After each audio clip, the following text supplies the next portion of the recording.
c'est avec raison que l'on t'aime. Sur terre, Christ a plusieurs fois montré qu'il était la solution à nos problèmes. Tout l'univers souffre des conséquences du péché, de l'incrédulité, de la désobéissance de l'homme, de son impureté, de sa corruption.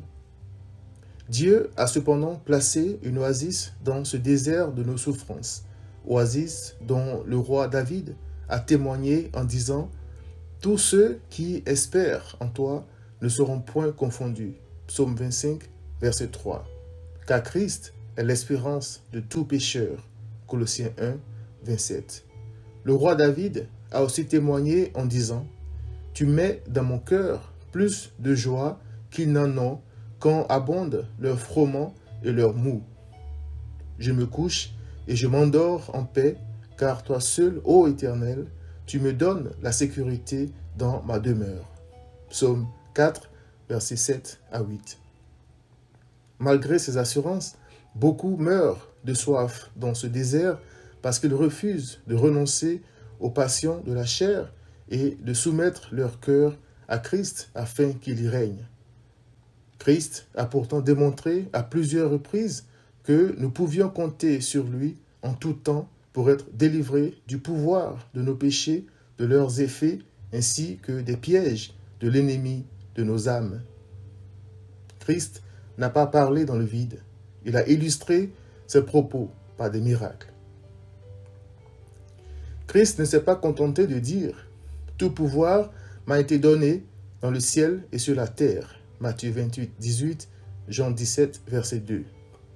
Il a chassé des démons, guéri des malades, ressuscité des morts, nourri les multitudes, menacé la tempête, marché sur l'eau. Il est écrit, Jésus a fait encore beaucoup d'autres choses. Si on les écrivait en détail, je ne pense pas que le monde même pût contenir les livres qu'on écrirait. Jean 21, verset 25. Christ a prouvé, par exemple, à Jairus, chef d'une synagogue, que ceux qui croient en lui ne seront jamais déçus.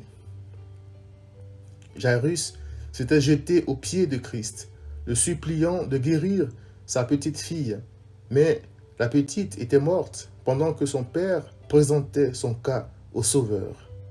Christ lui a dit de ne pas craindre, mais de croire seulement qu'il était capable de ramener sa fille à la vie. Marc 5, verset 36. Christ a ramené la fille de Jairus à la vie.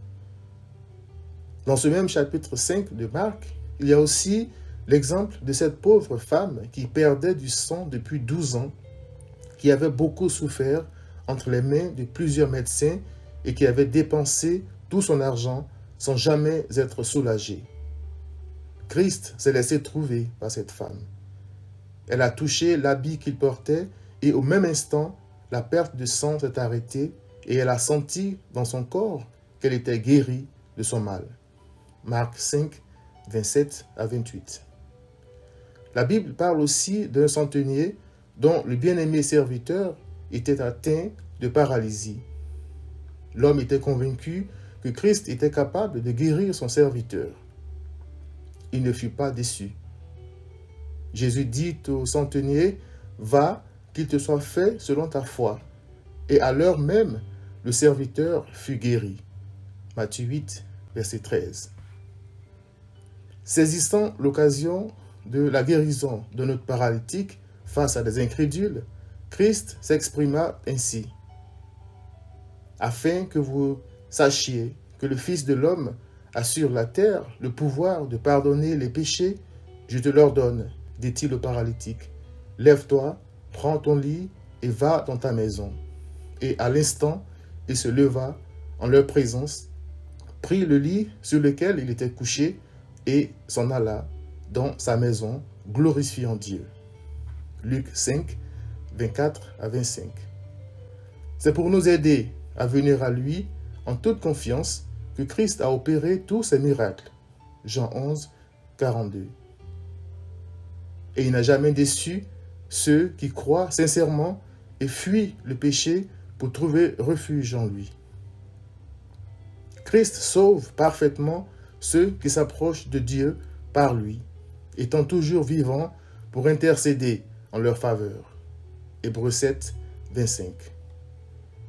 Cher ami, toi qui hésites encore à entrer dans l'arche de Noé, qui doute encore de Christ, le roi David dit, « J'ai été jeune, j'ai vieilli, et je n'ai point vu le juste abandonné, ni sa postérité mendiant son pain. » Psaume 37, verset 25. Le juste, c'est Christ. Sa postérité, c'est tous ceux qu'il a rachetés et rendus justes par son sang. Le pain représente leurs besoins. Christ prend soin des siens. C'est avec raison que ses brebis l'aiment, car il n'y a pas meilleur berger que lui. C'est pourquoi les croyants se réjouissent à cause de lui et célèbrent son amour plus que le vin. Cantique des Cantiques, chapitre 1, verset 4. Repens-toi, crois en Christ, change de vie, viens à Christ.